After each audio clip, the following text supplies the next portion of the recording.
வாழ்க்கையை வாழக்கூடிய கும்பராசிக்கு. இந்த வீடியோ பதிவு இனி உங்களுக்கு எல்லாமே அமோகமா நடக்க போகுது. தொட்டதெல்லாம் தூள் பறக்கூடிய காலகட்டம். குரு பகவான வக்ரகதி அப்படிங்கிறது உங்களுக்கு 6 லக்கான விஷயங்கள கொடுக்க போகுதுன்னு நான் போட்டிருக்கேன். கும்பம் வந்துட்டு என்ன பண்ணுவீங்கன்னா, இப்போ யோசிப்பீங்க.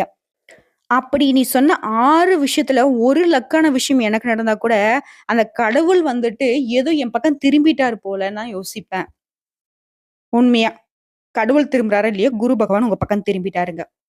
குரு பகவானுடைய பெயர்ச்சி அப்படிங்கிறது வருஷத்துக்கு ஒரு முறை நடக்கும். அதாவது கிட்டத்தட்ட 13 மாசத்துக்கு ஒரு முறை. அதுல ஒரு சில நாட்கள்ல வக்ரகதியில இருப்பாரு. அப்படிதாங்க வரக்கூடிய அக்டோபர் மாதம் 9ஆம் தேதியிலிருந்து அடுத்து வரக்கூடிய பிப்ரவரி மாதம் 4ஆம் தேதி வரைக்கும் கிட்டத்தட்ட 4 மாத காலகட்டம் குரு பகவான் வக்ரகதியில இருக்காரு. இப்ப இருக்கக்கூடிய ரிஷப ராசியில முன்னோக்கி நகராம பின்னோக்கி ரோகிணி மற்றும் கார்த்திகை நட்சத்திரத்துல பயணம் பண்ண போறாரு. இந்த 4 மாத காலம்